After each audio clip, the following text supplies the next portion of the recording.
All right.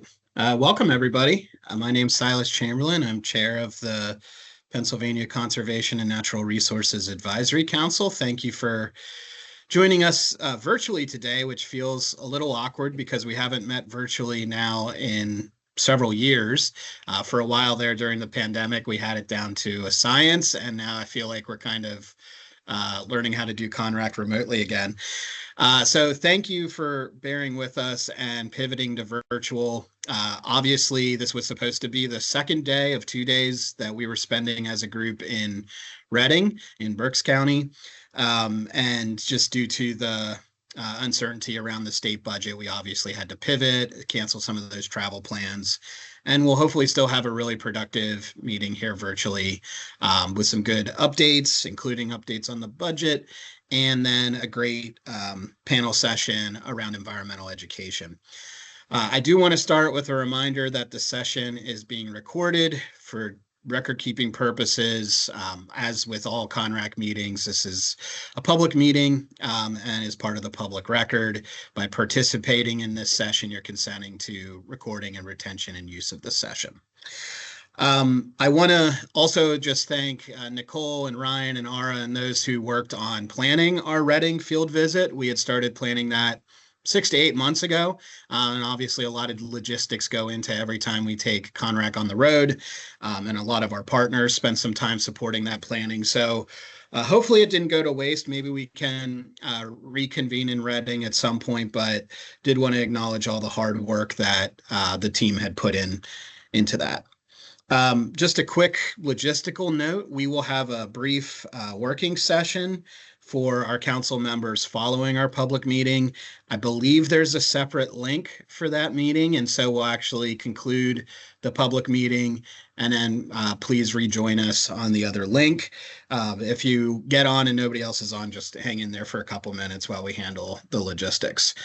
I want to note that Secretary Dunn is not with us today as she normally is. And so Nicole will be providing some updates on her behalf in addition to her policy updates that she regularly provides. We wish Secretary Dunn a great vacation and a well-earned break. And I am excited to welcome formally to CONRAC Elaine Schaefer, who's our newest CONRAC member. Elaine has been an elected official for some time in southeastern Pennsylvania. She was a township supervisor in Radnor Township. She's now on the Delaware County Council, so brings some great perspective as a local and county elected official, but also serves as executive director of Schuylkill Greenway's National Heritage Area, and has a background with land conservancies. And so Elaine, for a number of reasons, is an excellent appointment to CONRAC. We're really excited to have her. And Elaine, if you're able to unmute, I wanted to give you the opportunity just to introduce yourself to council, unfortunately virtually, but you'll see us in person soon enough as well. Thank you, Silas. Hello, everyone. I'm really thrilled to be here and to be joining this council. The Conservation of Natural Resources is the most important department in our state, in my opinion, and has the most direct impact on quality of life for our residents. So Silas gave my background. I have my professional background is in land conservation and advocacy for parks and trails and natural resource protection. I am an attorney as well, and I've served as a township commissioner in Radnor for 8 years, and I'm now in my 6th year at the county level. And at the county level in our county government, it is my priority to focus on investment in natural resource protection and trails and recreation. So this is really my sweet spot, and I'm thrilled to join you all and do what we can to improve this sector in Pennsylvania. Awesome. Thanks, Elaine, and welcome. Like I said, you'll get to meet everybody in person soon, hopefully. With that, I think we'll introduce the rest of our council members. As I said at the beginning, my name's Silas. I'm the chair of CONRAC. I serve as Chief Strategy Officer for the York County Economic Alliance in my day job. And I'm going to go around the list as I see the names, and then we will capture anybody who I missed because it's a little hard to view. Ephraim, do you want to go first? I see your name first. Sure. I'm Ephraim Zimmerman. I'm the science director with the Natural Heritage Program at Western Pennsylvania Conservancy. Been in CONRAC on 2 different appointments over the past few years, and I'm in Pittsburgh, Pennsylvania. Great, thank you. Let's see. Bob, do you want to go next? Thank you, Silas. I'm Bob Kirshner. I'm in St. Mary's, Pennsylvania, Elk County. I've been with CONRAC about a dozen years. I'm a member of the West Creek Recreational Trail Association Board and an avid snowmobiler. Thank you. Thank you. Gary?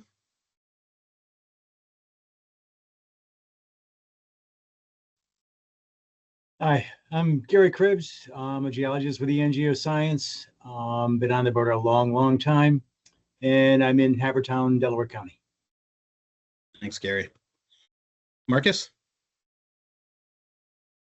Good morning, everyone. Marcus Schaffner, President and CEO of the Outdoor Inclusion Coalition. I'm located in Pittsburgh, Pennsylvania. It's a pleasure to see everyone. Thanks, Marcus. Meredith? Good morning. I'm Meredith Graham. I'm an environmental lawyer in Pittsburgh, and I've been on CONRAC for a number of years. Thanks, Meredith. Rocco?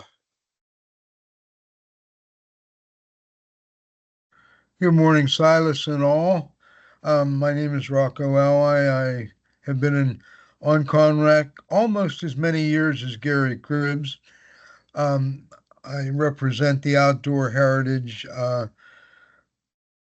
and I've also been a past Pennsylvania Fish Commissioner, allowing some input relative to lakes and cooperation with Fish Commission duties.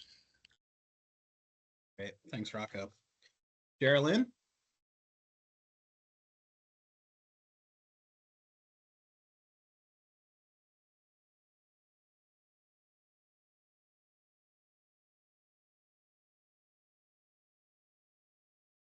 Like you unmuted, but we can't hear you if you're speaking.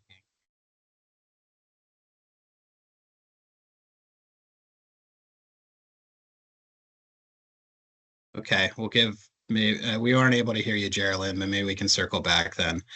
I'll move on to Sierra.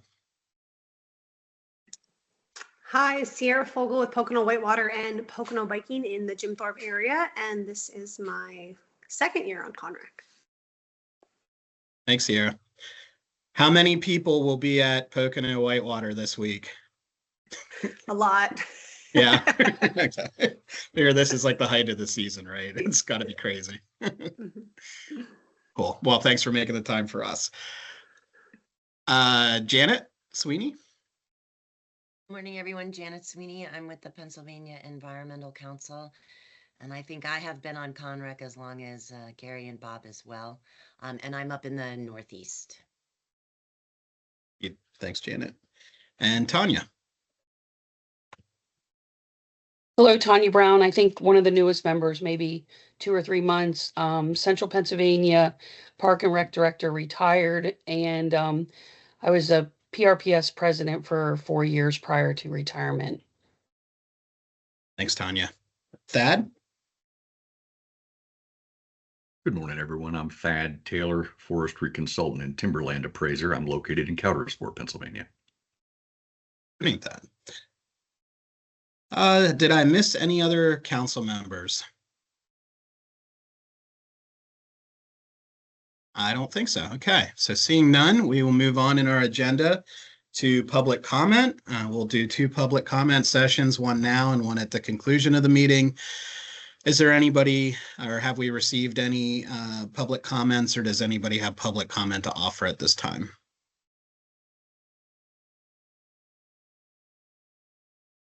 I did not get any emails asking to make a comment prior to the meeting. Okay. And I don't see any raised hands right now from participants. So we will conclude that public comment session and we'll move on to approval of our prior meeting minutes. All members should have received minutes from our May 2025 meeting from Ryan earlier this week or last week. Are there any revisions or edits to the minutes? Silas, And if this not- is oh, This please. is Meredith Graham. I have one minor edit on page 6. It refers to the planning focus group. It should read Natural Resource Stewardship and Sustainability Focus Group. Thank you. Thank you. And I can almost guarantee that goes back to my shorthand in my mind, how I think of the working groups versus the actual names. I think Ephraim was a victim of that in the last meeting. So thank you for the clarification. Is there a motion to approve the minutes without adjustment? So moved. Rocco Ally. Thank you, Rocco. Is there a second? Second, Gary. Oh, thank Gary. All those in favor of approving the minutes, say aye. Aye. Aye. Aye. Aye. Aye. Aye. Are there any opposed? All right, our May 2025 minutes are approved.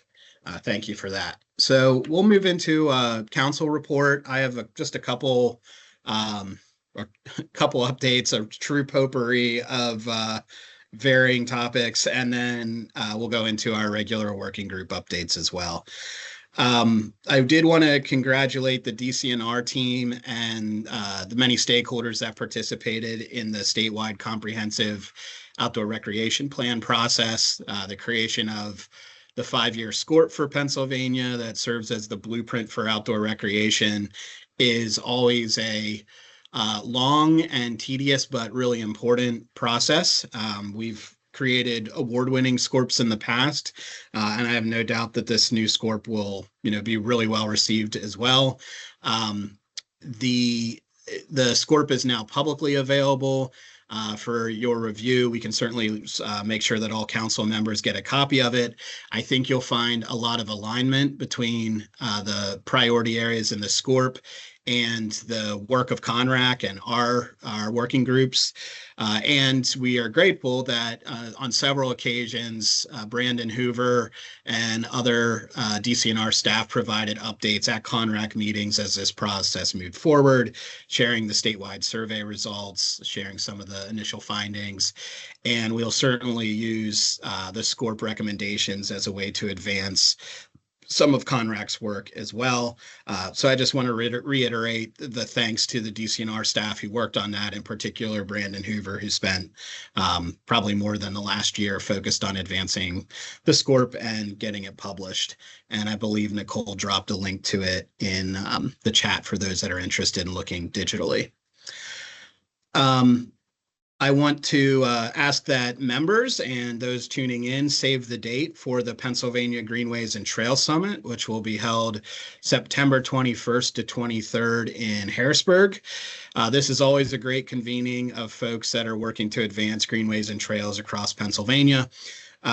It's always informative, but it's also really great for networking and meeting with like-minded folks who are trying to achieve things similar to CONRAC's mission. And this year, I think for the first time, if I'm not misspeaking, CONRAC will actually be part of the program at the Greenways and Trails Summit. We submitted a proposal jointly with the Pennsylvania Trails Advisory Council to have an input session during the Greenways and Trails Summit. And so we will have a session called Gripes and Great Ideas, which is trying to capture the idea that we are soliciting both areas where there is need for improvement in how we approach greenways and trails, their development, their maintenance, their promotion, but also really new ideas and innovations that we can help advance through CONRAC and PTAC as well. So we still have some time to plan exactly what the format of that session will look like. But we think it'll be an exciting opportunity to spend, some dedicated time talking with partners about the types of policies and programs that CONRAC and PTAC can focus on in the future. So more to come on that, but for now, save the date, September 21st through 23rd in Harrisburg. And I believe registration, if it hasn't opened already, it'll open soon. I also want to thank Deputy Secretary Jantz and BRC Bureau Director Mark Hansford for taking time to meet with DCNR CONRAC, or meet with CONRAC members a couple weeks ago to discuss the C2P2 grant program. And thank you to our members for making time for that briefing and that conversation. C2P2 is an incredibly powerful program for Pennsylvania. And as Elaine said moments ago, it really positions DCNR as one of the primary agencies in driving quality of place and quality of life in Pennsylvania. So, you know, having CONRAC up to speed and familiar with everything going on with C2P2 is always a priority, and we're grateful for them walking through that with us. I also wanted to note a news item that came out, I guess, within the last week.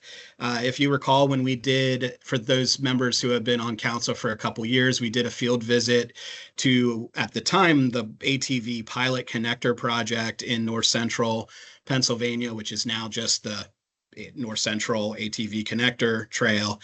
And we stopped in the small town of Germania and went to Brenda's Cafe, which is, you know, White Pine General Store, and saw the one gas pump in town, which gets inundated with ATV riders who need to refuel as they're making their way up the connector between the towns. And the new owners of the general store there had run into the need for a replacement. And so faced with the prospect of the gas pump not being available and that really impacting the, I forget what it is, roughly $13 million of economic impact that the ATV connector trail has on those communities, they reached out to the state, and through the Department of Community and Economic Development and with Governor Shapiro's support, provided some funding to actually replace that gas pump and ensure that it remains available this season. So there was a nice press event at the store with the owners and some of the regional ATV supporters up in Potter County. And I thought it was just a great example of two things. One is the strong support from the state in investing in infrastructure that ties to outdoor recreation, even when it comes in somewhat unique forms like a gas pump at a very rural general store, but also how tenuous that infrastructure is, and thinking through, you know, if one gas pump going out can jeopardize some of these significant recreation investments and the economic impact from them, then we need to, you know, it's just another argument for thinking proactively about how to reinforce that infrastructure and make sure it doesn't go away. So kudos to Governor Shapiro and DCD and the new owners of the White Pine General Store for collaborating and making that happen and keeping that project really impactful for everybody up in that region. I'm about to pivot to working groups, and in doing so, I want to give an additional congratulations to Bob Kirchner, our council member, longtime council member. I shared with council several weeks ago that Bob was selected for induction into the International Snowmobile Hall of Fame. As part of the class of 2025, Bob will be officially inducted in September of 2025.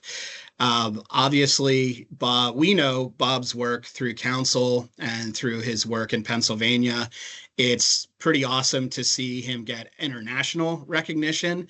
I only hope there's a lifelike bronze statue of Bob standing somewhere, and if not, maybe we could commission one. But I wanted to congratulate Bob again in all seriousness for being awesome on behalf of CONRAC, but also being an amazing leader on behalf of the recreation community internationally. So Bob, I'm going to turn to you for your outdoor recreation update, but I'm hoping you'll give us a brief speech, maybe a preview of your acceptance speech out at the Hall of Fame. Well, thank you very much, Silas. That was probably more than it's due. And I'm sure if there's a statue in the works that the pigeons are probably already lining up. So, but thank you. It is quite an honor. And I'm only the second person from Pennsylvania in the last 30 some years has been so honored. So thank you. With regard to the outdoor recreation update, there was a meeting last month. I wasn't able to attend, so I'd ask Gary Cribbs, who ran the meeting as the co-chair, to weigh in on what was discussed.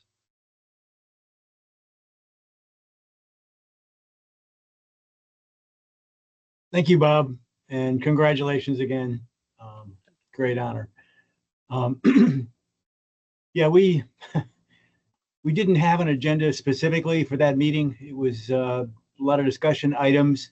One of the main focuses that we did hit on was just trail maintenance, trying to pull some documents together, especially using the existing PEC document and moving forward there. And though there's a lot more discussion that needs to be done. So as we progress over time, we'll begin to hone it in. That's about it. All right. Thank you, gentlemen. And we did have discussion just via email thread of ensuring that trail maintenance is one of those topics that we focus on during the Gripes and Good Ideas session at the summit later this year. Ephraim, I'll turn it over to you, and I will read the full name of the committee, the State Park and Forest Infrastructure Working Group. Sure.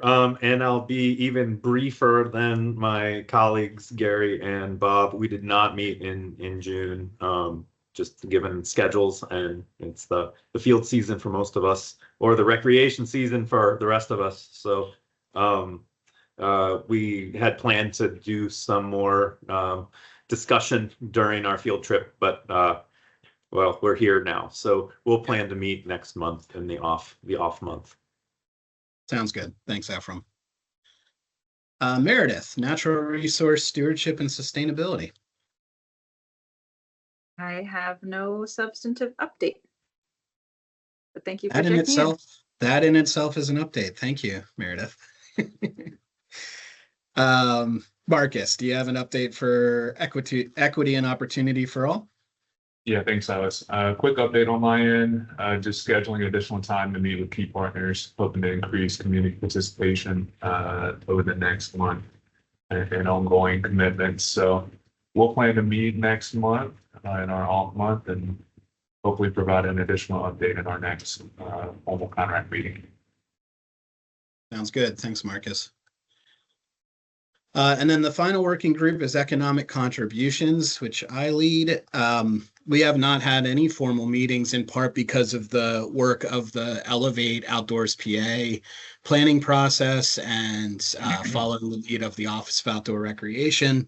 But on July 2nd, there was a wrap-up webinar releasing publicly the findings of the Elevate Outdoor PA planning process, which, the headline recommendation there is the creation of an outdoor business alliance for Pennsylvania that would holistically bring together the outdoor recreation community or outdoor recreation industry and the 9,000 plus businesses that compose it.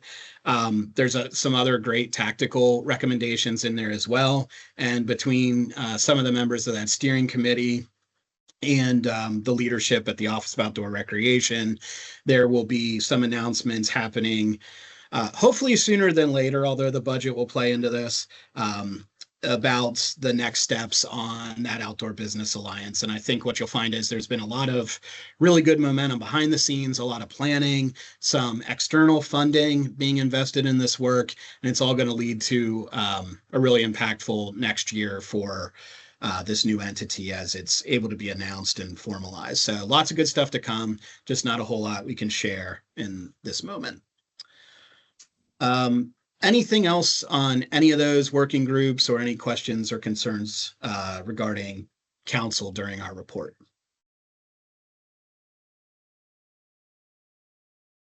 All right.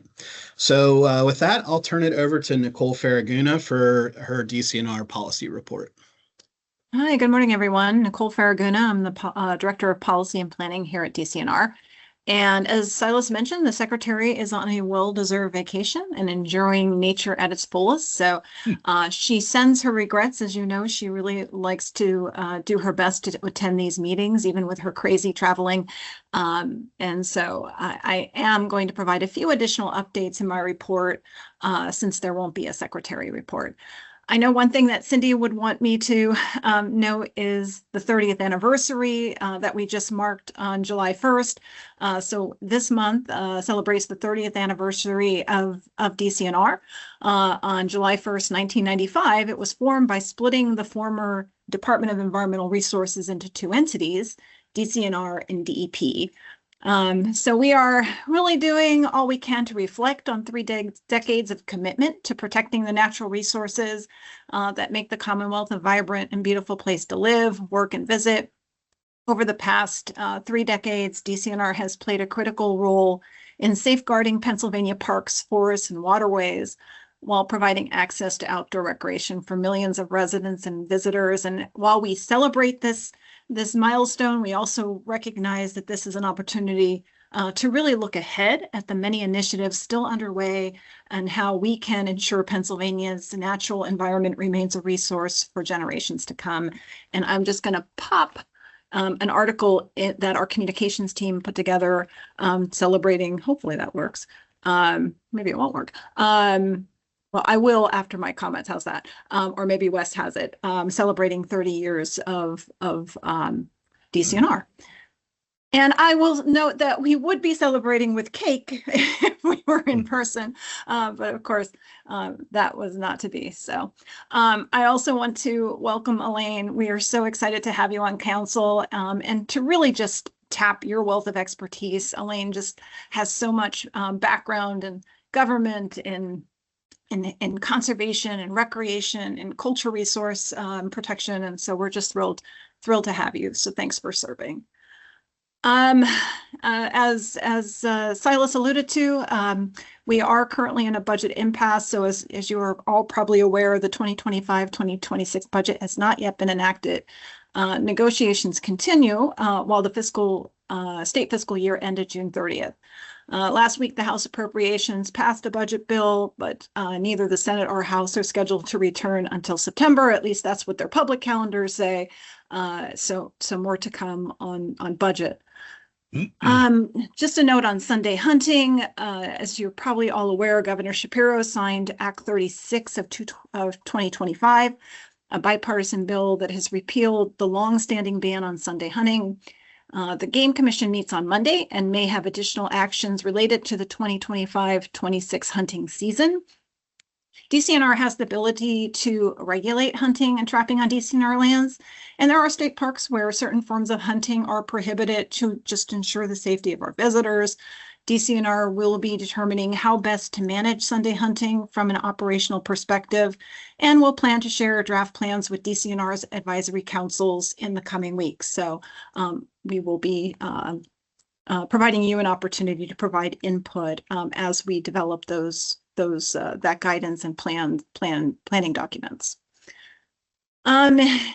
Western wildfires, as you probably also are aware, are starting to fuel up. There are currently 2 20-person crews. These are our forestry staff, 20-person crews assigned to the Rocky Mountain geographic area. One is assigned to the South Rim Fire in Colorado. The other still is en route. They departed, I believe, earlier this week, and should receive their assignment probably by today. We will continually rotate these crews every 2 weeks until we run out of available resources to fill them.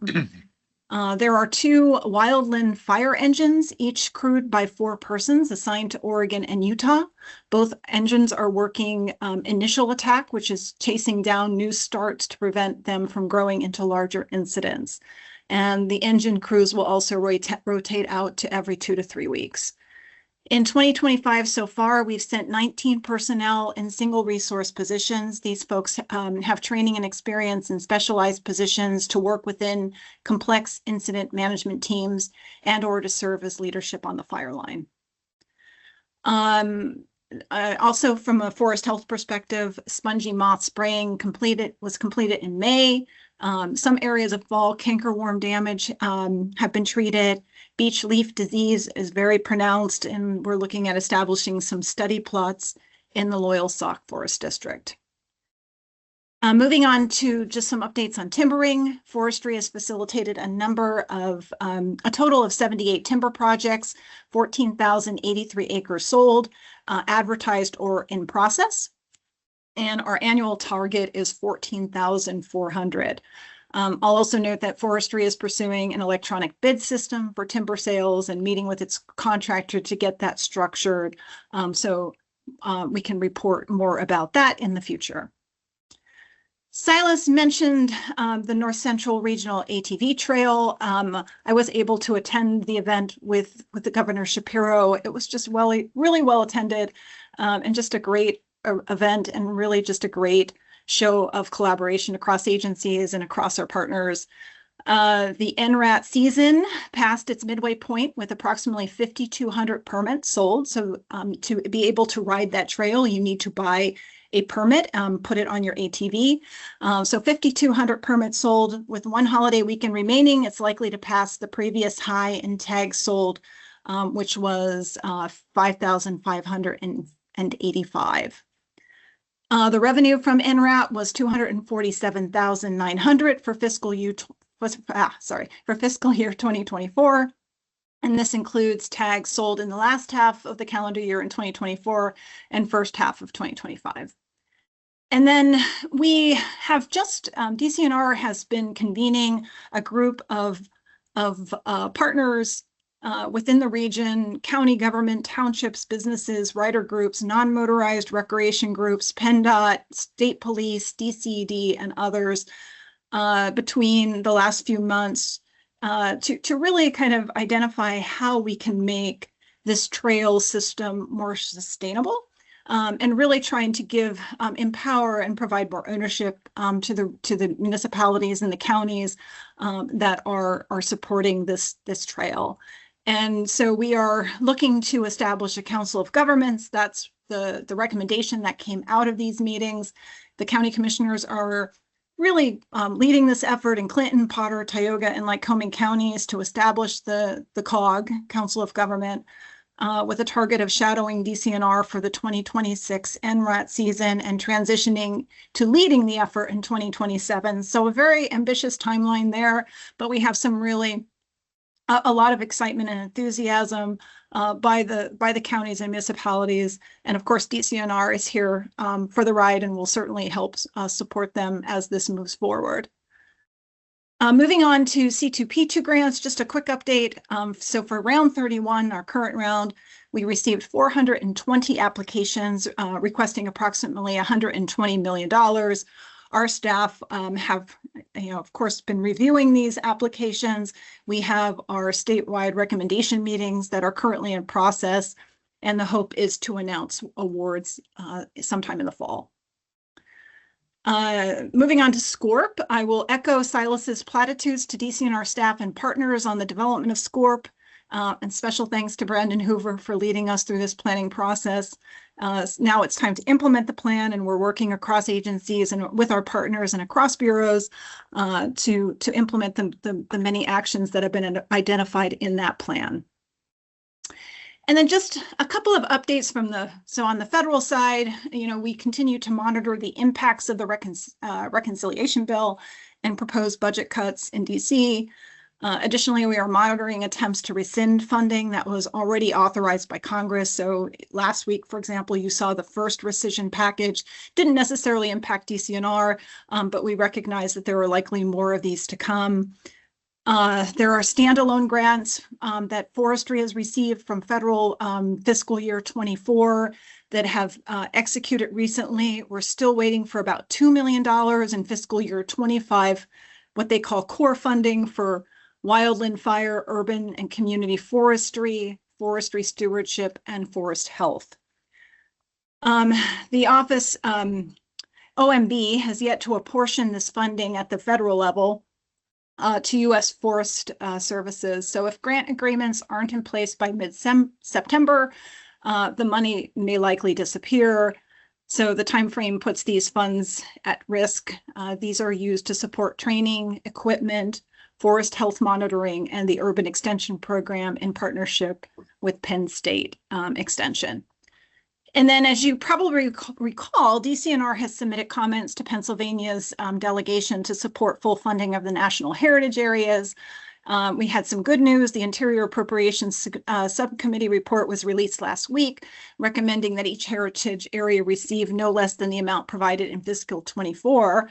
However, there's challenges that still persist as heritage areas are still working to access their fiscal year 25 funding. So I realized that was a lot, and I'm happy to take questions or comments.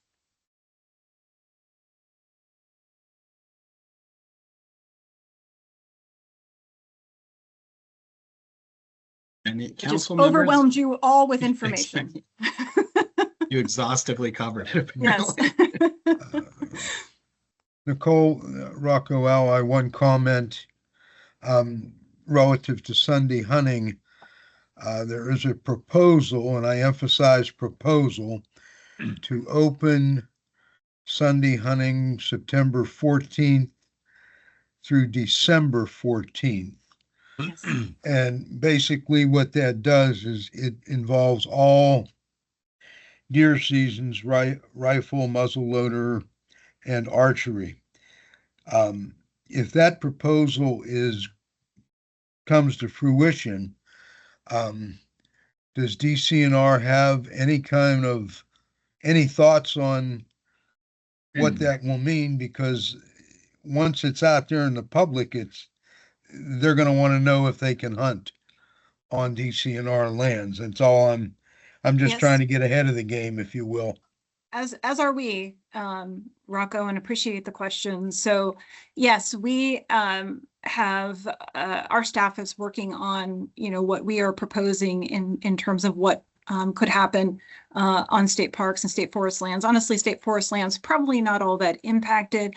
It's state parks where we have a much higher density of people visiting, where we already have some additional regulations around hunting. And so we are going to be working through what that looks like in the next couple of weeks, and so that we can share with CONRAC and other advisory councils for input, and then finalize for the coming year. So that is our goal. At the very least, we are not going to go backwards in terms of, eliminating those. We have 3 Sundays that are on the calendar prior to this act being passed.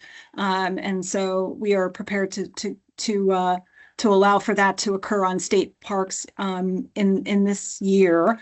But beyond that, we're still working out that plan. And again, forestry would not be impacted. The challenge is that, as all know, people don't necessarily know if they are in state parks lands, state forest lands, or on game commission lands. And so that's where coordination needs to really occur across the agencies. And we are having some conversations with Game Commission to ensure that we are communicating in a cohesive and consistent message. Thank you. The only thing I would comment on is the current safety zone regulations may protect, if you will, any, what do I want to say, like boat launches, buildings, picnic areas. That would all be out of bounds in terms of hunting. So Correct. that I don't know if that would influence it or not, but it certainly is a safety valve. Thank you. Thank you. Thanks, Marco. Good question. Nicole, this is Meredith. I just wanted to add that I'm also interested in the Sunday hunting changes. So please do share what you can whenever you have it. Yes, this entire council will be offered the opportunity to learn about what that looks like and provide some feedback. Thank you. What's the time frame that we will be allowed to give feedback? In the next couple of weeks. Ooh, okay. It'll be a very short timeline and turnaround. As Rocco noted, hunting season is going to be starting before we all know it, and so we need to be able to inform the public, hunters, etc., on what's going to be allowed on our lands. So, Nicole, Rocco Ally again. The Game Commission will be having their quarterly meeting on the 28th. Yep. That is when that proposal will be discussed. And I would think you may have an answer on the 29th. Yep. And we are absolutely prepared for that.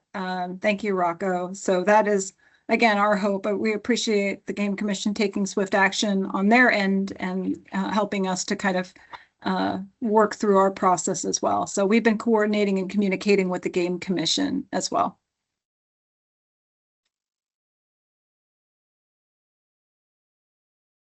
Any other questions or comments for Nicole?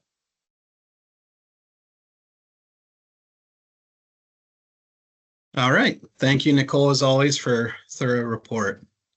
We'll pivot now to our panel conversation, which is focused on promoting knowledge and literacy through environmental education.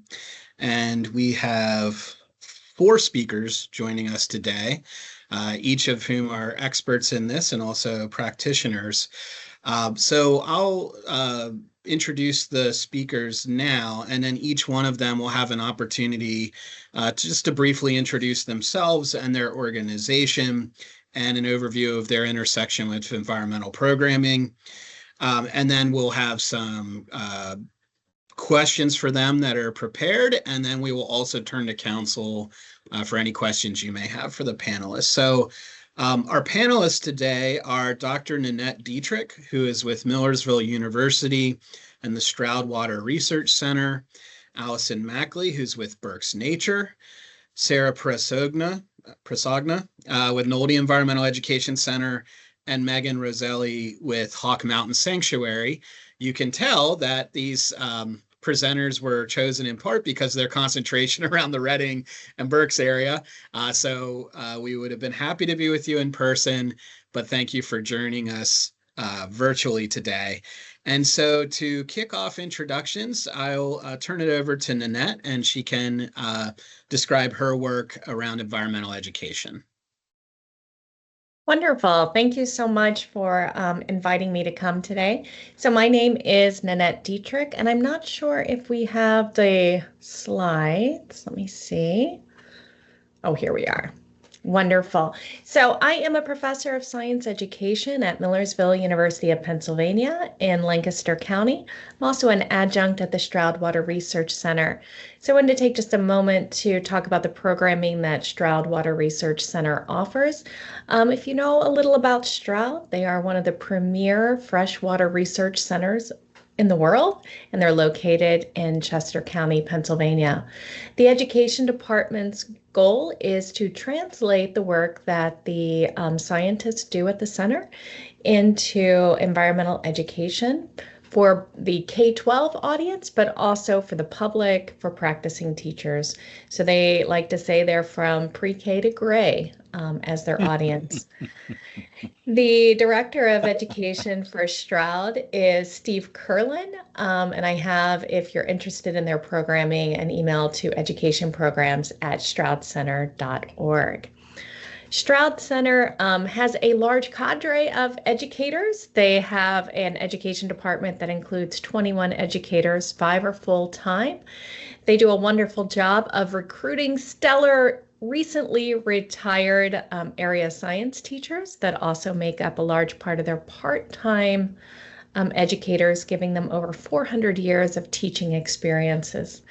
They reach more than 10,000 people per year, so a very large group of educators and a big impact in the Commonwealth.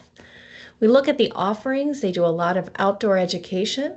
So for schools, they'll have school groups or community groups come to the Stroud Water Research Center, but they also have a large mobile lab that they take places, especially where maybe it's an organization that doesn't have the funding for busing, so they will go to you.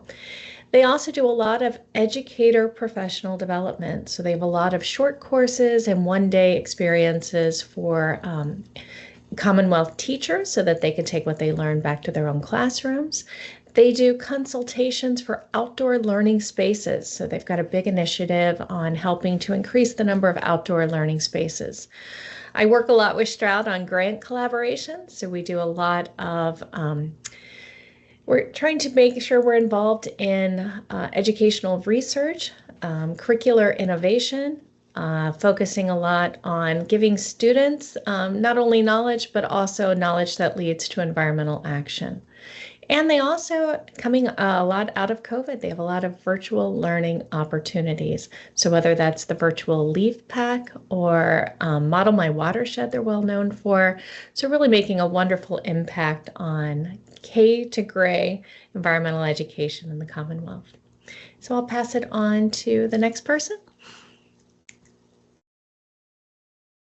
All right, thank you. And we'll have Allison go next. I think we had her slides up there briefly. Yep, I'm getting back to my, oh, I think the presentation has to be shared again. Okay.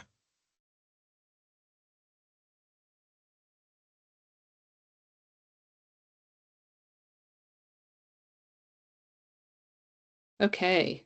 Well, my name's Allison Mackley. I'm the Vice President for Education at Berks Nature, and I've been with Berks Nature a little over 3 years. Previously, I was a public education teacher for 28 years. I spent 14 years in the 7th grade English classroom and 14 years as a high school librarian and instructional technology coach.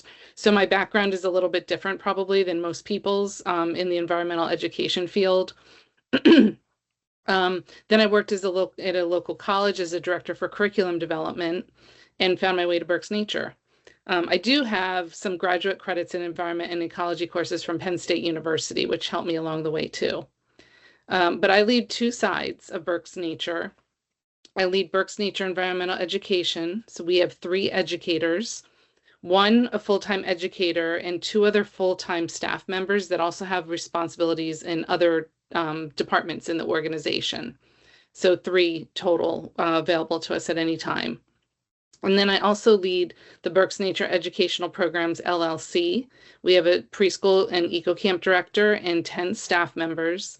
And that includes our eco camp and our preschool, our nature preschool. So Berks Nature is a 501c3 nonprofit. We own and manage Reddings Nature Center, which you could see on the screen there. It's called the Nature Place. And the facility's headquarters to our staff team of about 30 people. And we host most of our programs for adults, families, and children here. We think of our work in 2 different buckets, protecting nature and connecting people to nature. So at our core, we're a land trust, protecting Berks Nature land in 3 primary ways.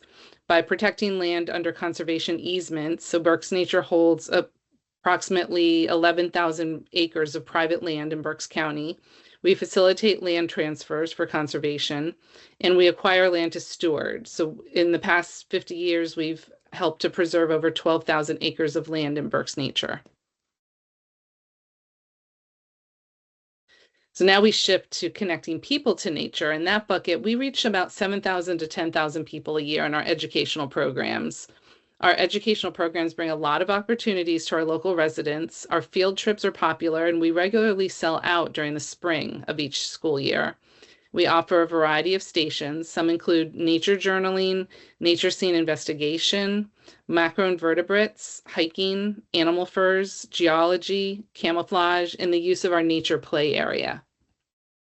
In addition, we offer educational programming for kids, families, and adults. So just a few include our day-long Nature Explorers drop-off program, fireside stories at our fireplace, which generally includes s'mores, Trail Tykes, which is our preschool program, nature app training, hunter safety courses, geology, science, and SIPs for our adult friends, homeschool classes, scouts, fly fishing, archery, and that's just a few. So just 1%, that's the time on average that children living in the US today spend outdoors participating in unstructured play. Berks Nature knows how important outdoor play is for children's development. So our nature preschool at the Nature Place, our kiddos are outside 75% of the day, rain or shine. You'll see them here a muddy mess after one of the rain days. The Nature Preschool infuses nature into all aspects of a child's early learning while preparing them for school through inquiry-based learning and hands-on discovery in our natural world. We're a 4-star rated preschool, which is the highest designation that you can achieve as a preschool. And then we also have Berks Nature Eco Camp, which is going on right now. We have 100 kids per day on our site for 9 weeks long. We also have a second site location at Karcher Creek Park, which is near Hamburg. And we're celebrating our 15th year in operation in 2025.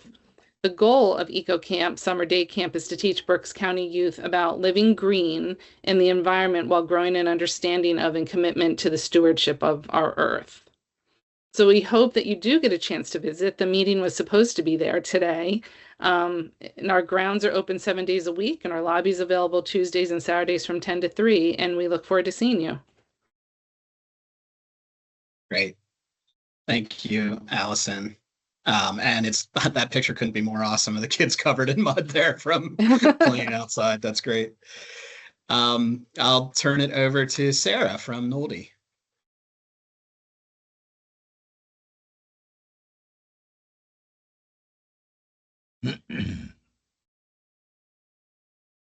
Sarah, you maybe still be muted.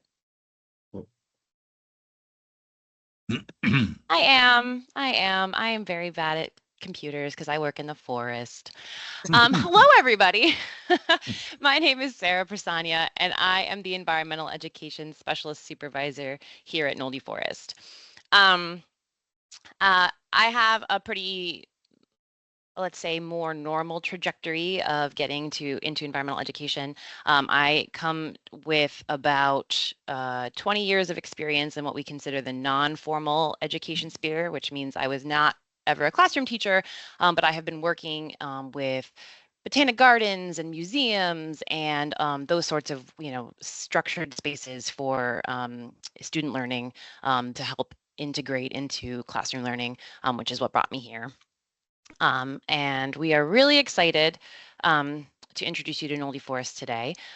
We have the distinction of being the first environmental education center in the Commonwealth.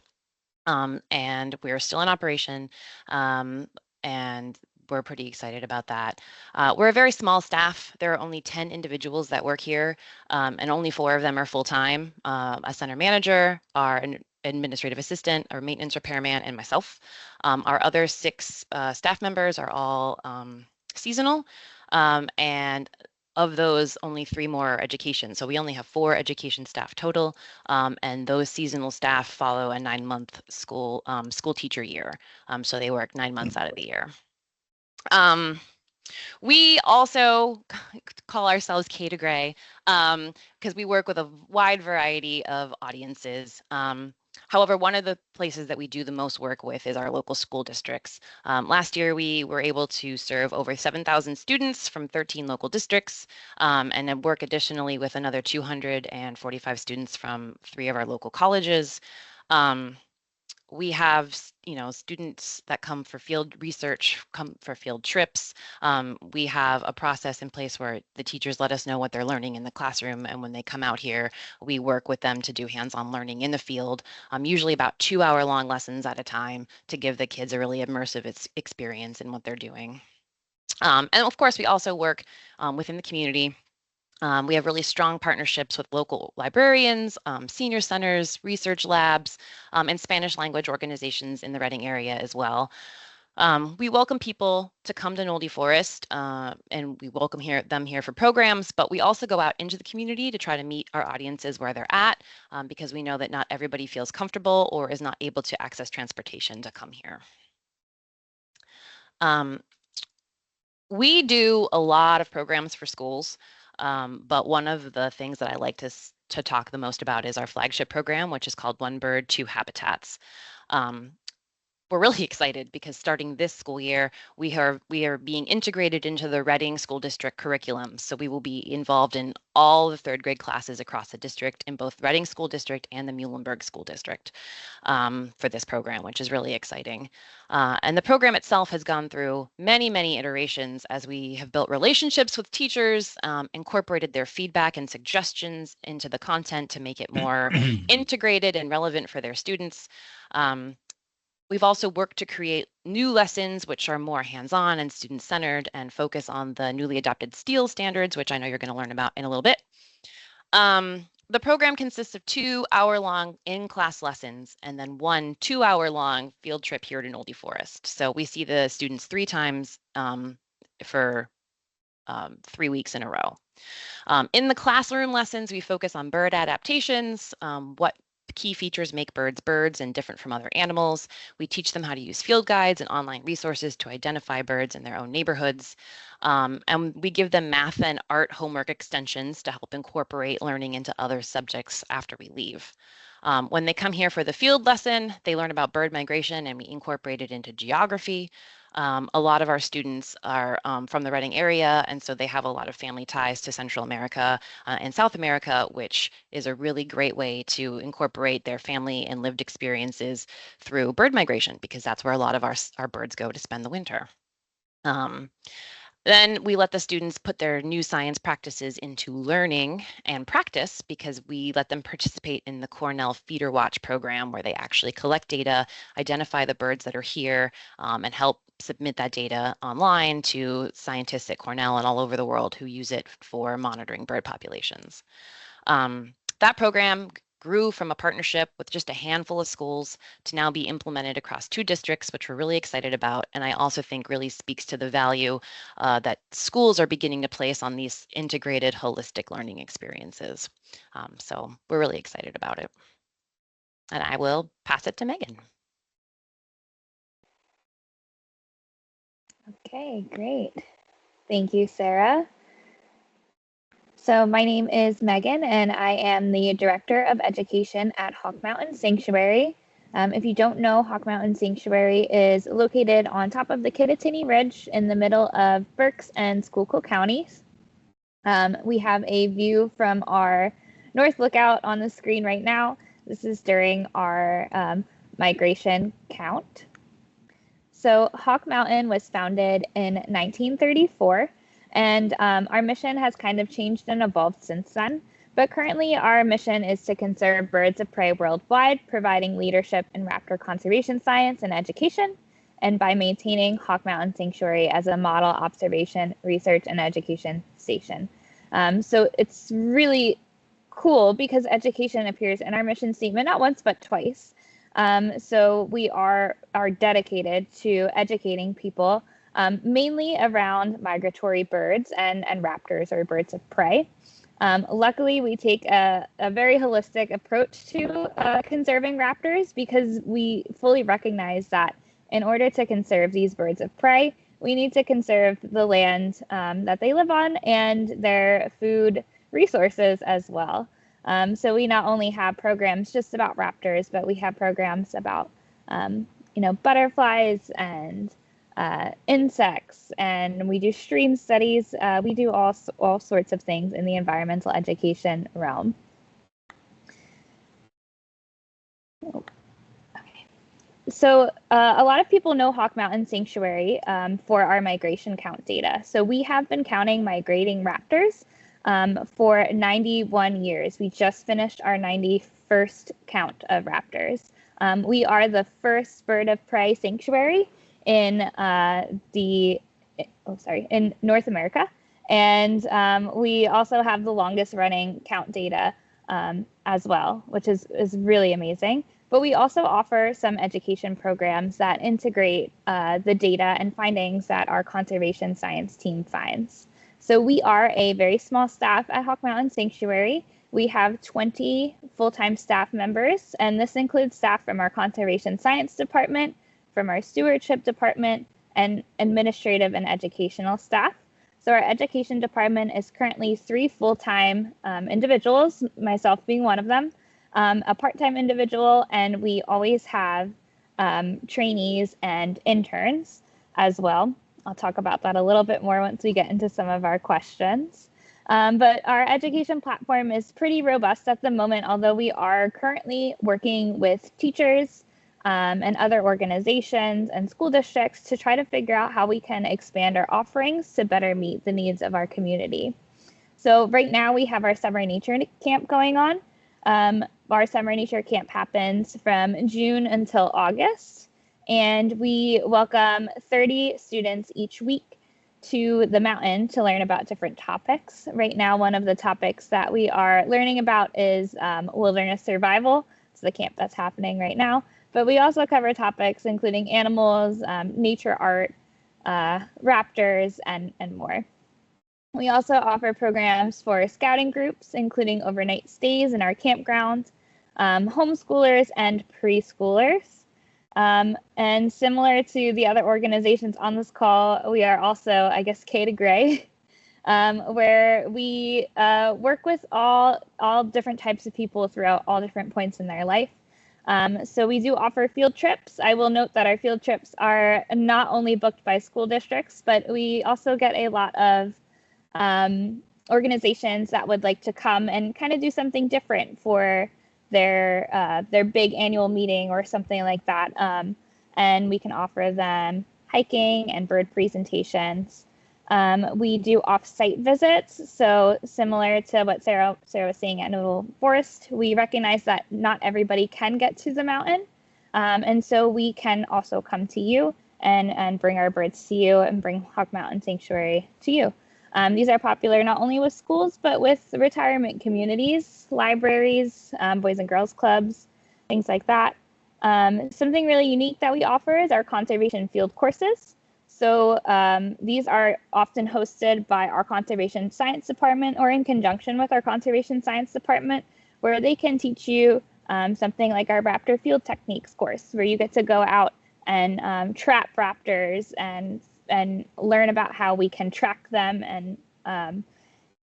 just kind of getting immersed in the whole field of raptor biology. It's a really unique course. And if you have the opportunity to take it, please do. We offer free weekend programming in the spring and fall as well, using our raptor ambassadors. We have our autumn lecture series where we bring in local scientists from the community to speak about anything from I think we have one on the Falklands this fall, to mushrooms, anything that's of interest to our audience. And then we also offer traineeships and internships in education, but also in conservation science and stewardship. And lastly, we have educator workshops. We host those in conjunction with the PA Game Commission. And we have one of those coming up in August, where a bunch of teachers, both formal and informal, will be able to learn about biodiversity and climate change. So something really unique that we have at Hawk Mountain Sanctuary as well is that we have a collection of non-releasable captive raptor ambassadors. You can see my colleague Dan on the screen with our red-tailed hawk. And we use these to inspire empathy in students and visitors that will hopefully inspire conservation action. So it's a really memorable experience for a lot of people. When you ask somebody about their favorite part about their Hawk Mountain education programs, it's usually these captive raptor ambassadors. We also have a mission to be more international, since raptors, they know no boundaries. So we have international projects in education going, like the Flight Guide for Central America, which was translated into 2 different languages and helps people identify raptors migrating through. We also have a Broadwing, Kestrel, and Vulture curriculum that was co-developed and translated into multiple languages. And lastly, we have a teacher handbook on raptors that we completed, again, in multiple languages, and it's currently being used in Colombia and Mexico. I think I was the last to do introductions, so I think I'll turn it back over to our moderator. All right. Thanks, Megan. And thank you, everybody, for those great intros. Why don't we start off by talking about STEEL standards, which was mentioned a little bit earlier. and the connection between the work that you all do and standards that we're seeing in the classroom. And Nat, you were involved in the development of those standards. Could you just talk us through what they are, why they're important, and how they're, impacting environmental education in Pennsylvania? Absolutely. So Pennsylvania has new science standards. When we look at our science standards, they were adopted in 2023, but they're slated for implementation in August of 2025. So schools are really preparing for this school year to implement our new science standards. Our science standards, you'll often hear them referred to as STEELs because it covers more than just science. It's science, technology, engineering, environmental literacy, and sustainability. The writing of the standards started in the summer of 2020. If we all remember back to 2020, much of that work was done virtually via Zoom. So we spent a lot of time saying, can you hear me? Can you see my screen? And learning to collaborate in that way. But I think the first question we need to talk about is why did we need new science standards? So when we look at our science standards, our previous standards were from 2002. So our old standards were more than 20 years old. They did not align with what we now know about how students learn. So it wasn't aligned to modern research. We really wanted to make a change from memorization to application and engagement in critical thinking. So we think of it as the day of Alexa told us a lot and AI and Siri. And so how can we take that knowledge that students have and really move beyond that to having students apply scientific practices and engaging in scientific work? We also have higher expectations. So we needed more sophisticated standards to talk about those to address those higher expectations. And what I want to focus on a bit today, and you'll hear a bit more, is we really wanted to include an environmental focus. Previously, our science standards, we had science standards, we had engineering standards, and we had a separate set of standards for environment and ecology. What that led to was that the science standards were often focused on, and the other two standards, I'll be honest, I taught in Pennsylvania for a decade. I barely knew that the ecology standards existed, and as a teacher, I have to say that I rarely addressed them because they were seen as yet another optional standard. So when we were working on these new standards, me also trying to make sure that teachers weren't making the mistakes that I made when I was in the classroom, we really wanted to integrate them all into a single set of equally important standards. And that's how we ended up with the STEEL standards. Now we look at the science standards across the US.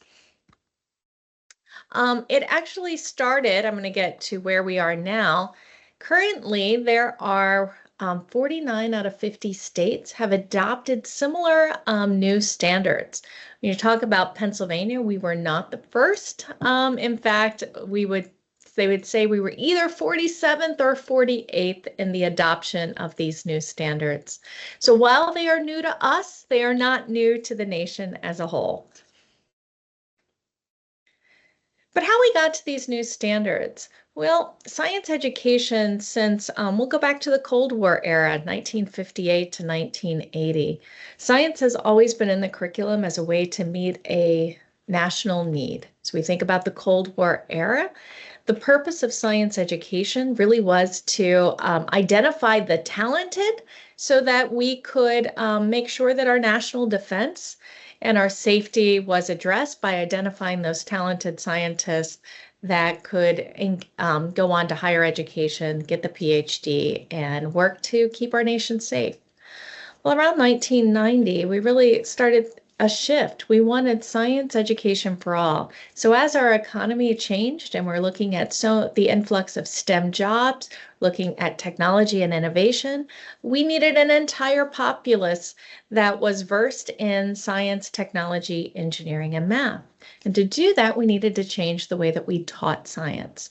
There were some seminal works like How People Learn, talking about how students learn science and math. We also had a framework for education. So we had a lot of work that was being done on how can we move science education in a way that not just identified the talented, that actually engaged all students in learning of science. In 2011, there was a group of states that got together. Keep in mind, when we're talking about education in America, education is a state right. So it has to be a coalition of states that got together to develop what we wanted to see was, as a nation, what should students K to 12 know and learn about science? And we came up with a seminal work called the Framework for K-12 Science Education. That working group led to what you'll often hear called the Next Generation Science Standards. That is the national science standards that states can choose to adopt. That occurred in 2013 was when the coalition of many states, Pennsylvania not included, adopted these new standards. It's often referred to by its acronym because in K-12 education, we love a good acronym. So we call it NGSS. And if you look at the timeline, it wasn't until 2022 that Pennsylvania had its first draft of these new science standards. So we were nearly a decade late in changing our science standards. The science standards that we adopted are almost a mirror of NGSS, what was adopted by many states in 2013. But there is a big difference. The primary difference being that PA Steels adds an entire domain on environmental literacy and sustainability. That is not included in NGSS. When we were working from 2020 to 2022 in developing these new science standards, there was an intentional push to not just adopt NGSS, but to take NGSS and add in that environmental literacy and sustainability. And I really think it's one of the biggest wins that we had in creating these new standards. The new standards are very different than the previous standards from 2002. When we look at the previous standards, it primarily, when you read the document, is all about facts about science. That is what was mandated, and that is what was tested. And there was a very small piece on the doing of science. So a lot of learning, whether it's the stages of the cell cycle, it could be the bones in the body, it could be chemical reactions. It was a lot of memorization. But the next generation science standards is really breaking that paradigm apart. And so what it is, you'll hear it often referred to as three-dimensional learning. It's putting an equal importance on these three domains, one being the science and engineering practices. You may have heard this previously called the scientific method or inquiry, but in science and engineering practices, we list out what those practices are in doing science, whether it's asking questions, using data, coming up with conclusions, synthesizing information. The second domain is the disciplinary core ideas. That was what was the bulk of our previous standards. The disciplinary core ideas being life science, physical science, earth and space science, engineering and technology, and for us also adding environmental literacy and sustainability. The third domain is called cross-cutting concepts. It's those bigger ideas on how we connect. It's how people think, our scientists think. So it could be in building models, it could be looking for patterns. So each of these domains, each of these dimensions are equally important. It's a great visual that NGSS gives that kind of shows how these three dimensions work together. We have here in the middle, we have our domains of science. Around the outside, we have that science and engineering practices, how scientists engage in the work. And then we have our cross-cutting concepts on how we think, how scientists think. So whether it's cause and effect, looking for structure and function. Now, what's really different again about Pennsylvania standards is we add a fifth domain, and that fifth domain being that environmental literacy and sustainability, having it be equal to in importance to life science, earth and space science, physical science, and engineering and technology. So we look at what students in the Commonwealth, what we want them to know and be able to do when we look at our STEEL standards. We have all 5 of our domains, with environmental literacy and sustainability being that new addition. We're really excited about that. You know, we think about NGSS and the change in how we teach science. Pennsylvania may have been more than a decade late in our adoption of these new standards, but one of the positives is we can learn from the mistakes of others. So many states across the nation have realized that environmental literacy and sustainability is not being addressed with the importance it needed to be. When they originally designed NGSS, they thought, oh, environmental literacy and sustainability will just be parts of these other domains. But they found that it's not the same importance. So many states are going back and adding that 5th domain. And for us in Pennsylvania, being a little late to the game, we were able to do it right from the beginning. So we are super excited that the students in the Commonwealth are really going to have a focus, an equal focus, on how do we protect our environmental resources, our literacy and environmental education, and really working towards sustainability. So the Pennsylvania STEELS, again, stands for Science, Technology, Engineering, and Environmental Literacy and Sustainability. It's being implemented this fall, so schools really are racing to change their own standards. You know, we talked about standards being our education being a state right. And in the Commonwealth of Pennsylvania, we also take that, and each school district gets to establish their own curriculum. So we have 500 school districts, independent school districts in Pennsylvania, who are all working to update their STEEL standards and making changes and really looking for partners. Sarah, was excited to hear how you're working with school districts that are working to address these PA STEEL standards. It's a wonderful opportunity for the EE community to really connect with schools and to help them as they begin to address those EL&S standards. So that's my little overview of STEELs. Happy to address any questions you have. That was great. And we'll, I think, take your point about Sarah's connection with the Reading School District as a jumping off point. Sarah, maybe you could talk a little bit through how, you know, what that relationship with the school district looks like, and how you see it fitting into some of these broader changes with curriculum. Yeah, absolutely. You know, one of the things, you know, to sort of reiterate, one of the things that we had found in the time that I've been working with the school districts is that there was this idea, this hope that they could get in some of this environmental learning, but the teachers were just overwhelmed and unable to sort of fit these things in. And so I feel like in the before times, before STEELs, that was what environmental education really was. You found the money to book a field trip, you came and you did the one thing, and you looked at a tree and you poked a worm and you checked the box and you did environmental education, and that was all you really considered for the rest of the school year, because that was all they had time to do. As we started working with these schools and realizing, hey, you know, a lot of it was organic. You know, we would be in a classroom teaching and we would give them a field guide, right? It's just a book that identifies birds. And the teacher from the back of the classroom would pipe up and say, is this an expository text or a fiction text? And, you know, I'm not a reading specialist. I didn't even remember what those words meant necessarily. But you know, then we realized, oh, in 3rd grade, that's what they're learning in language arts, is they're learning about nonfiction versus fiction and what an expository text is. And so now we integrate that into the practice of using the field guide. And I think what really enables environmental education to be special is that it showcases to teachers that it doesn't have to be in a silo, right? All of these different elements, math, science, technology, but also art and language arts and, you know, all these other things that they're trying to fit into their schedule can all be fit in through the lens of some environmental issue or some interesting phenomenon or something that is engaging to the kids.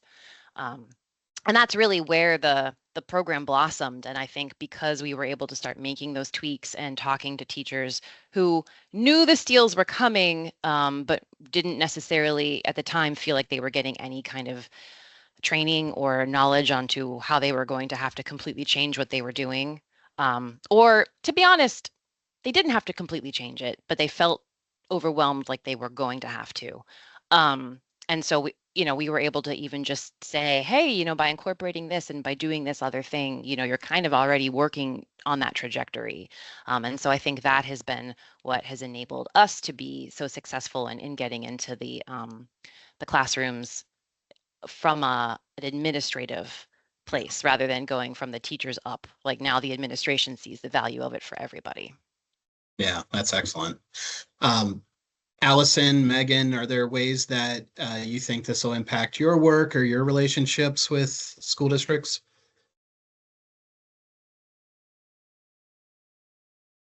We were hoping to get into a particular grade level, especially in the Reading School District. Right now, there's a smattering of from kindergarten all the way up through probably 6th grade that come out to Berks Nature.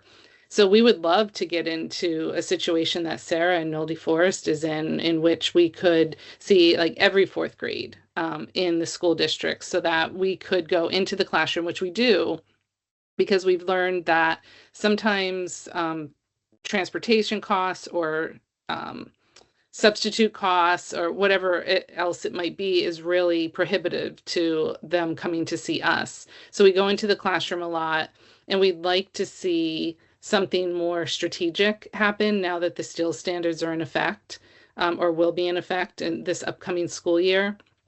We really have been focusing on taking our current lessons or field trip stations and matching them to the environmental literacy and sustainability standards, as well as the other standards, because a lot of what we do is science-based, so it fits in with the other standards too.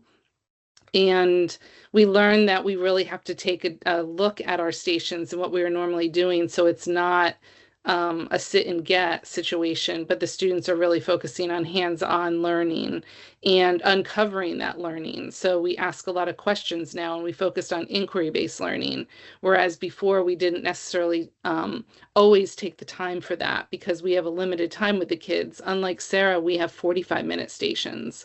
So it's really quick, and it's hard to do inquiry-based learning, hands-on learning in that short amount of time, but we've really been making an effort and working really hard on our curriculum to do that.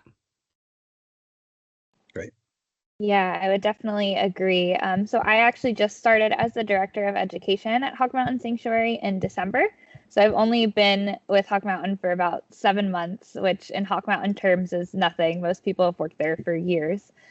So I'm fortunate enough to come from an institution that was really ahead of the game when it came to next generation teaching and learning. I worked at Da Vinci Science Center for a number of years before coming to Hawk Mountain Sanctuary.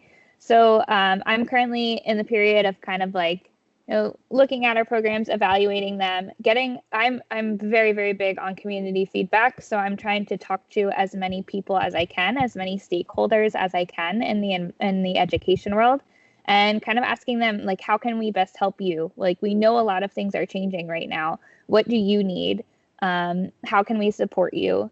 If it means developing new programs, we'll do that. If it means going after huge grant money to be able to do something like to get into at Da Vinci Science Center, we were in every 4th grade school classroom in the Allentown School District, and they also came on field trips. Like, we can do that too. So we are definitely kind of early on in our process in transitioning over to next generation science standards and trying to get as much feedback as we can so that the things that we develop will impact as many people as possible.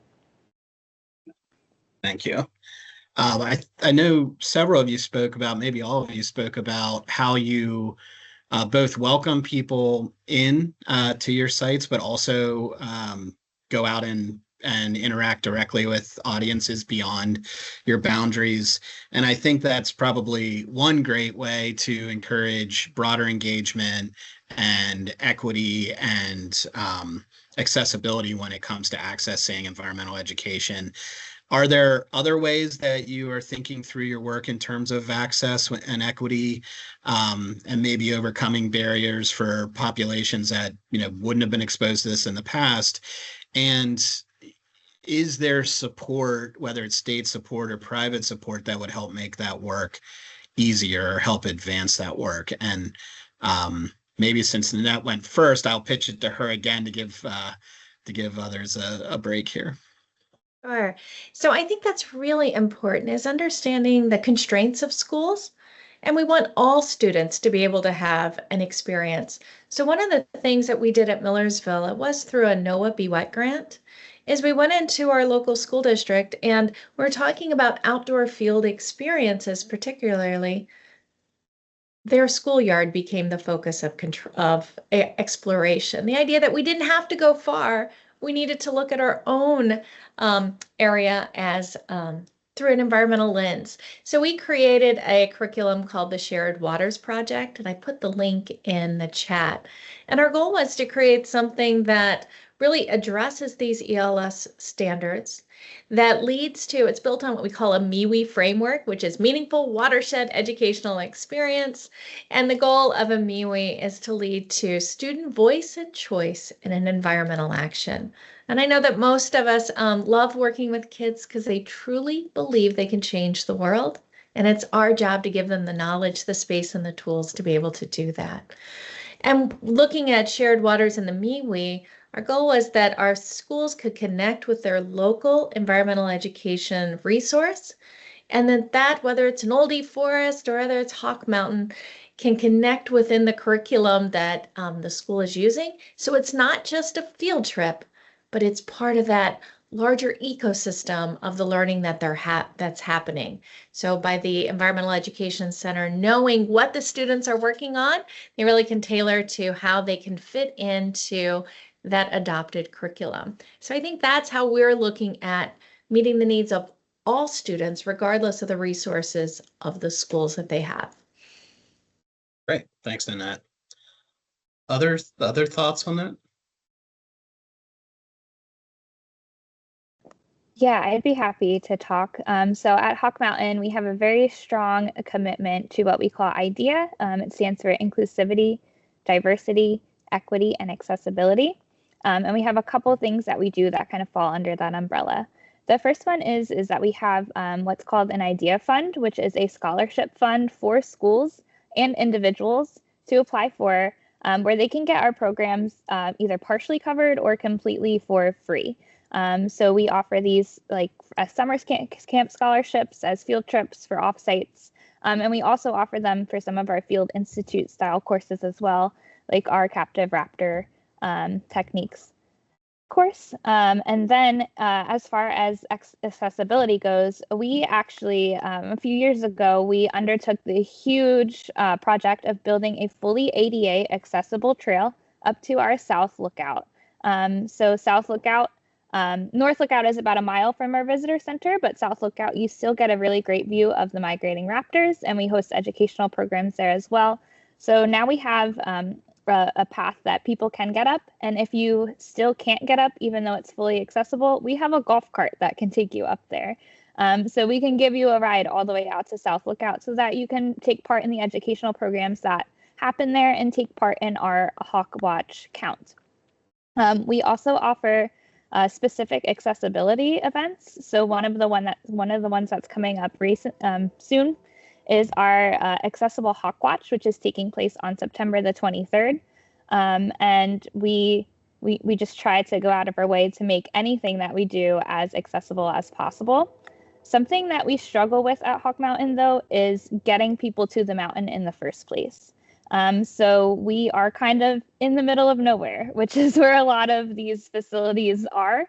And there's no way to get there without a vehicle, whether it's a car or a motorcycle or, however you can get up here.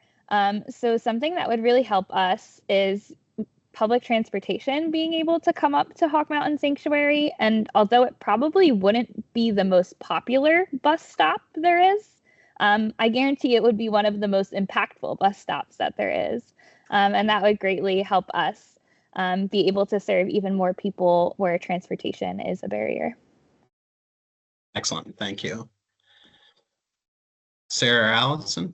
Yeah, I can share just a little bit. It's probably going to echo what Megan just said. So we also offer scholarships for our eco camp as well as our preschool and our some of our educational programming, especially our Nature Explorers drop-off one-day programming. And we do our best to offer that as much as we can. We have accessible walkways, and we also have a golf cart so that we can get people from it's a little bit of a walk from our parking lot down to our building. So we, even for our events, we bring people from our parking lot to our building and get them where they need to go. And I was glad that Megan brought up a bus stop too. We've been working for about 2 years on getting a bus stop at our location. We are in a city park, so we are actually in the city of Reading, but you would never know it where if you were actually at our location, because we're on the outskirts of the city and it looks like we're just in this beautiful park.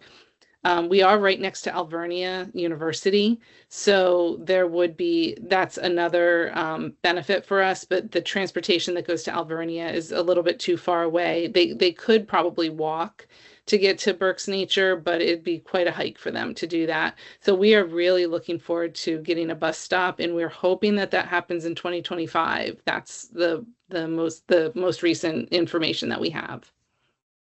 Wow, that would be amazing. Sarah? Yeah, I want to hop on the bus bandwagon too, although on a slightly different way. Our biggest issue is actually school busing for field trips. It is a problem. And what we have actually found is that it has impacted us so greatly that we've actually had to cut back on the amount of children we can bring on a particular field trip on any given day, because originally we had those 2-hour-long blocks, right? Our lessons are designed to be longer. And we would usually have a group, of 80-ish children that would do the lesson in the morning. And then after lunch, we would flip-flop. And so there'd be another group of 80 or so in the afternoon. So we could do about 160 kids a day. What ended up happening is that the buses were consistently late. They would never show up on time. They would get there 45, sometimes minutes late. The kids would be hungry because now, we're trying to push into lunchtime. And then when they were scheduled to stay until 2:00 I've literally witnessed at 1:15 bus drivers screaming and whistling for the children to get back on the bus because they have to go pick up the soccer team. So there is not enough transportation. There's not enough, there's not enough bus drivers, and that there's a whole list of reasons why, but that is a problem, right? Is that we have these contracts with these bus companies, but they're being told from 3 different people that they have 3 different jobs that they need to do, and they have to be back at this certain time. And so it's impacted the amount of students we can actually accommodate, because we just know that they're going to get there late and they're going to end up leaving early. And so in order to give everybody an experience that's worthwhile, we've just had to limit the kids and tell them they have to come on multiple days now to get everybody accomplished. So that's one of those logistical things that a lot of people don't see in practice. So I just wanted to mention it.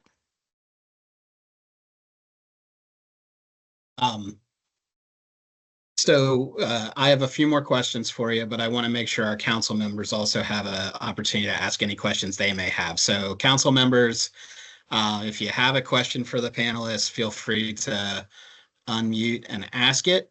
And if not, I'll fill the awkward silence with my own questions, but here's your chance.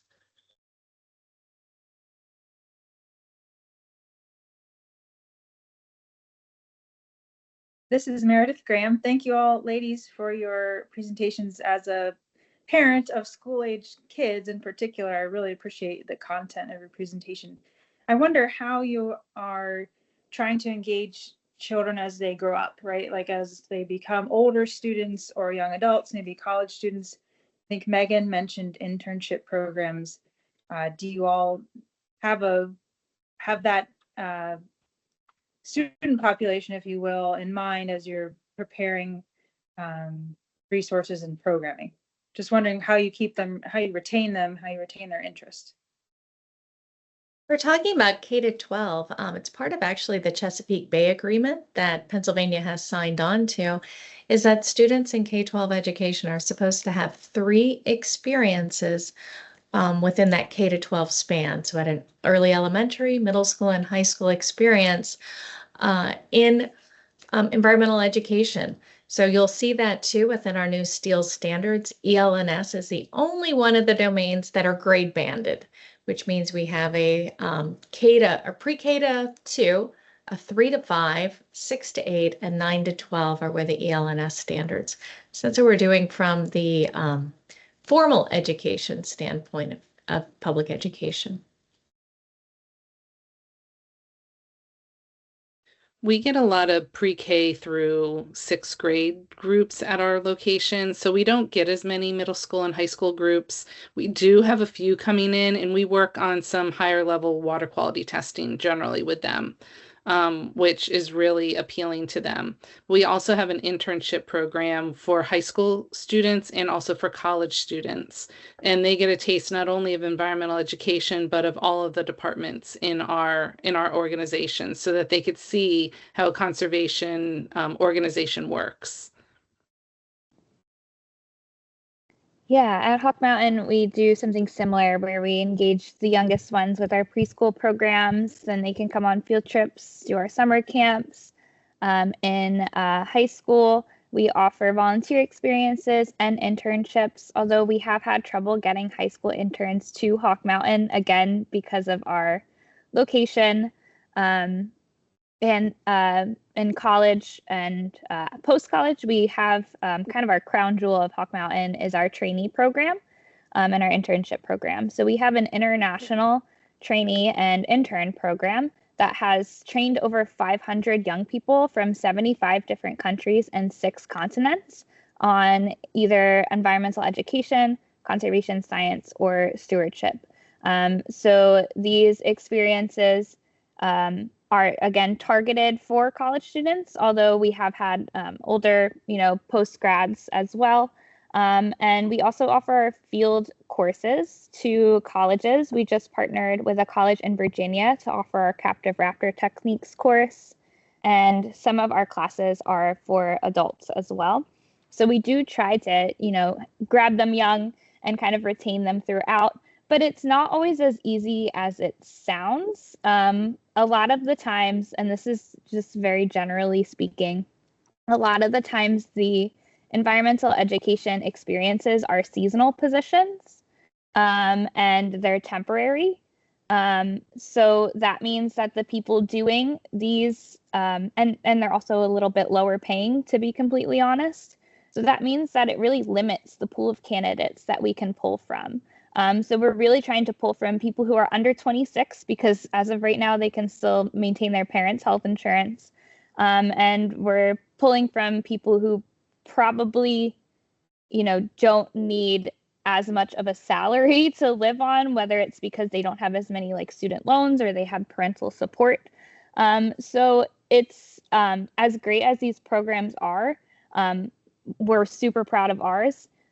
We realize that we need to think of these things strategically as an environmental institution to make them more accessible to all different types of people and not just the people who can, afford to work on a minimal salary. We're also rural too. So if you don't have a car, it's also difficult to get around. So we do provide vehicles as well, but the costs do start to add up. So we're always trying to make these things as accessible as possible, but we definitely need help on a larger level on ensuring high pay and benefits and things for seasonal workers. Absolutely.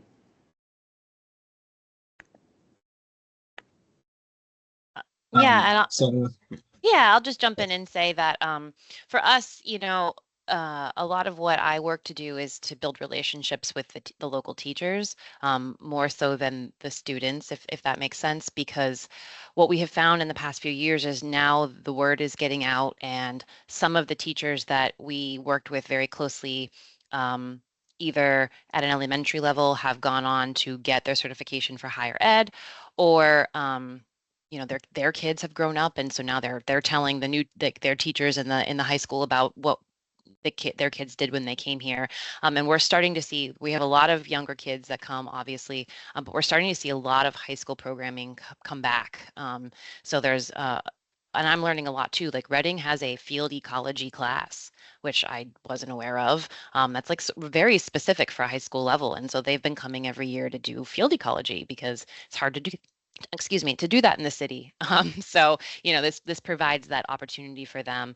In terms of like career development, for like those older kids, you know, we have internships on not we NOLD, but we the DCNR has internships for state for college level and college age students, and they are sort of based out of I think you apply to Harrisburg, you know, itself, and then you're sort of assigned a place, so they're not necessarily individualized, but we also have Pennsylvania Outdoor Corps, which is a really interesting program that is getting a lot of traction. And so there's two groups for that. There is a youth group, which is actual high school age kids, and you know, they're in high school. And then there's the young adult crew, which is I think 18 to 25. And both of those are paid positions, which I think, to Megan's point, is very important because not everybody can afford to basically work for free for the sake of resume building. I know that a lot of the students that we work with have told me that, you know, I really want to volunteer, but I have to work a full-time job in the summer because I need to for my family, or I need to pay for school. So those paid opportunities I do think are incredibly valuable. And part of the POC, the Pennsylvania Outdoor Corps, is that they do provide transportation. So the youth crew meets in a place, they pick the kids up there, and then they take them to the spot where they're working that day, which does limit some of that. Because again, a lot of parks are far away from public transit, and a lot of parks are far away from city centers, right? So if you're trying to go after some of these more urban constituents, I'll say, you have to think of logistics in that regard. So that is something that I know the DCNR is doing a really good job of doing. Yeah, thank you, Sarah. Any other council member? Great question, Meredith. Rocco, question? Yeah, first of all, great compliments to the 4 young ladies that presented.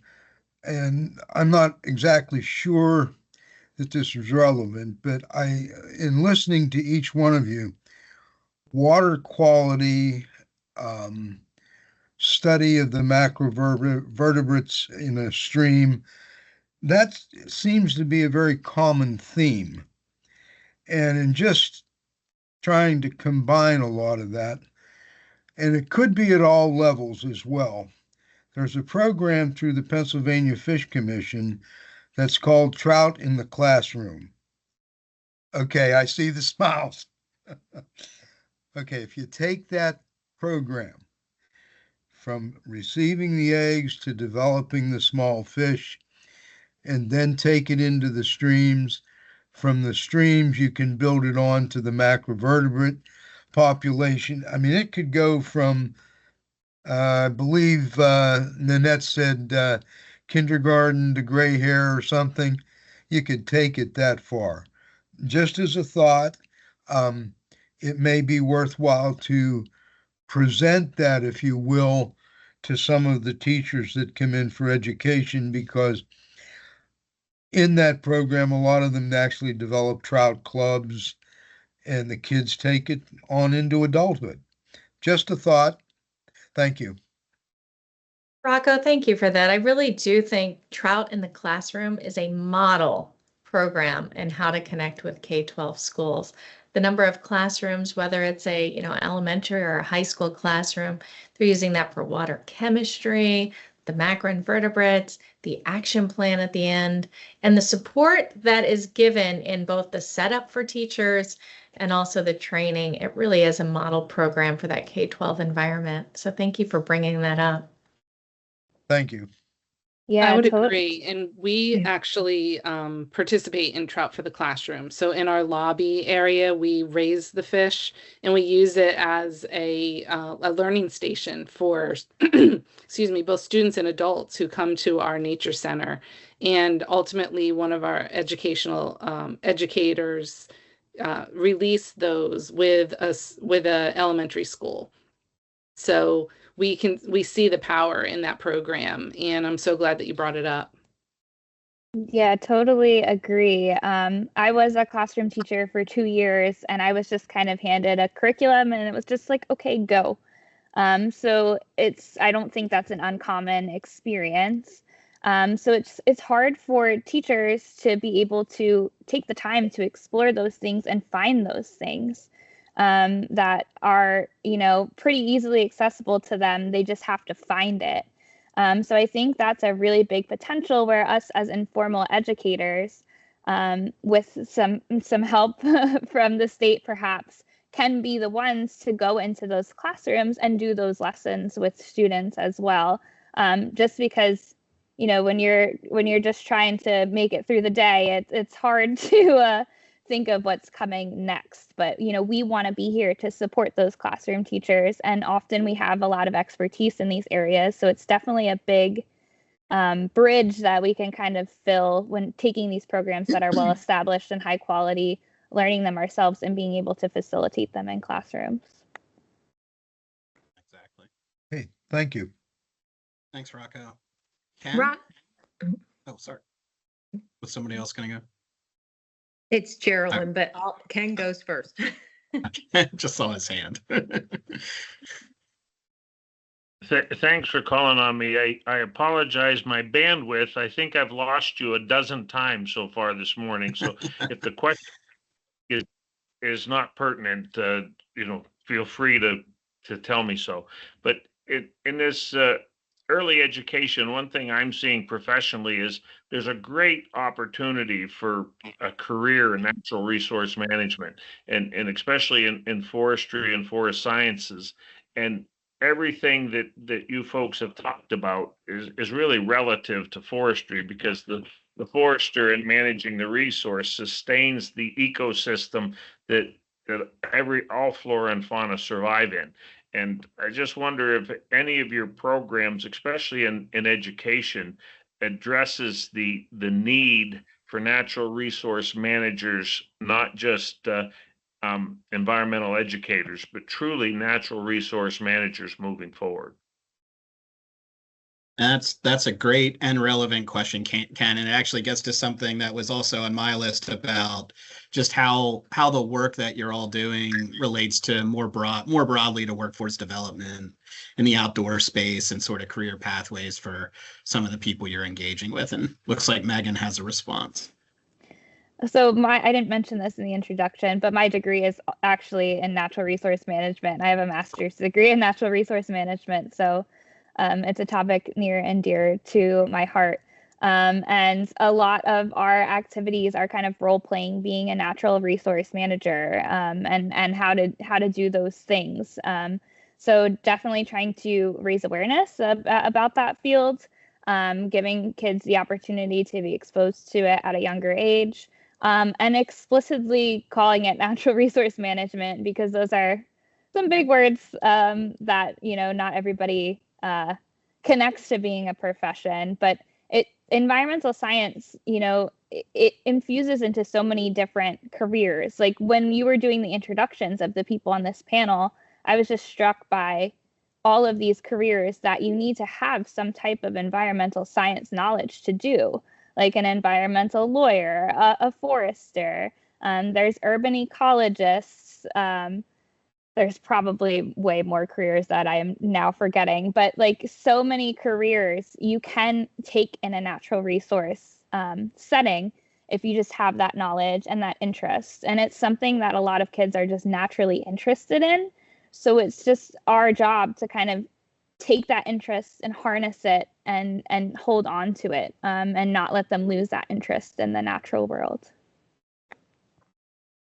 And I think one thing that I always come back to when I'm thinking about careers in STEM especially is students can't aspire to a career they don't know exists. And I think that's one thing we have to keep in our mind, is exposing students to all of these wonderful careers that then they can aspire to.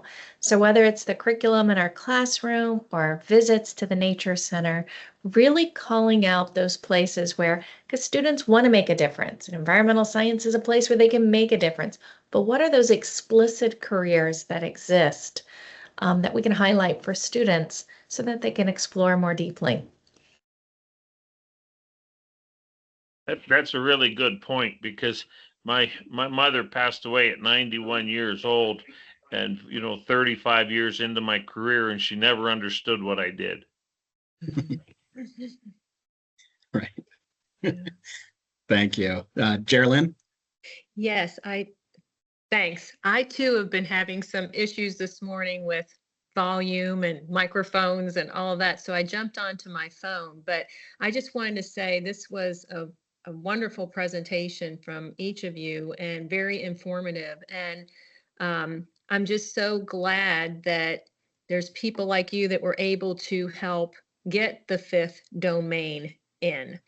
Because I remember back in our CONRAC days, back in 2020, 2021, I think it was Jean Devlin at the time was presented to the council and was explaining how important this 5th domain, it really wasn't the 5th domain yet, but I think there were pillars that we were going through at that time, and just how important it was so that we would have environmental literacy and sustainability built into everything versus, like you all were saying earlier, it not really getting much time or exposure in its other locations. So what a great thing, and congratulations that it's getting ready to roll out and that Pennsylvania has been on the forefront a little bit with that. So just wanted to acknowledge that and all that you guys do. So thank you.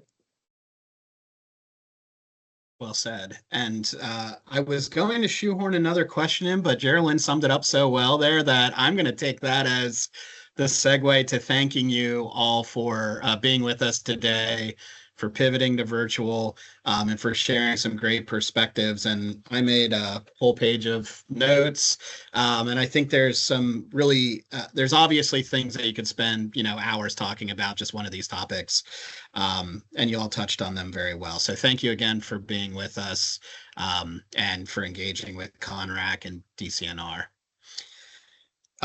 We only have a couple more items on our agenda, and we'll wrap up on time a little bit before noon. We have no formal council business that I'm aware of, but if any council members wish to bring forward anything, please do.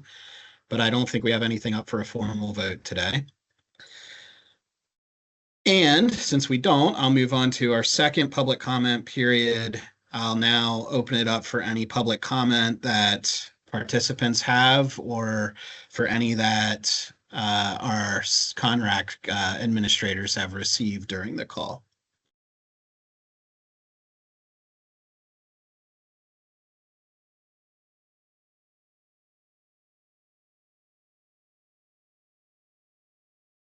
I don't think. Oh. No, I'm checking. Yep. Checking my email. I don't see anything in my email. There's nothing. Look, I'm scrolling through the chat.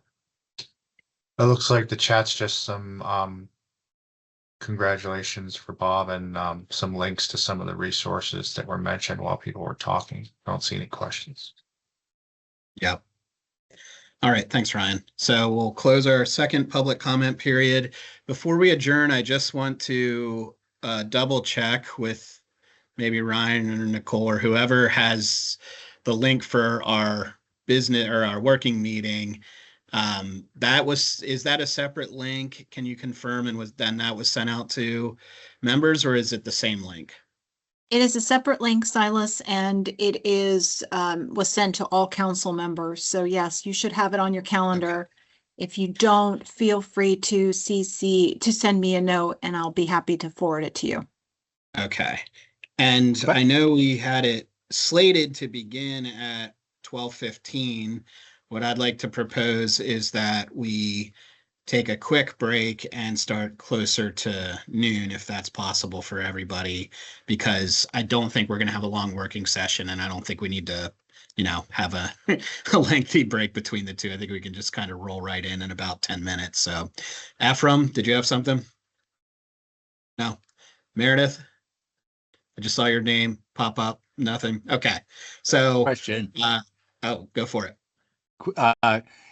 I also hope that maybe in our working session, we can get an update on where things stand on the designation of the Weber Wild and Natural Area in the Pine Creek watershed. That's quite possible. And now Nicole has 7 minutes to think about an update for you, Jerry, by the time we're on that call. But thanks for keeping it on our radar. Thanks, Jerry. Is there a motion to adjourn our meeting? So moved. Thank you, Rocco. Second. Second. All those in favor say aye. Aye. Aye. All right. We will adjourn our public meeting and reconvene for a working session at noon. Thanks, everybody, for being on. Thanks, Alice.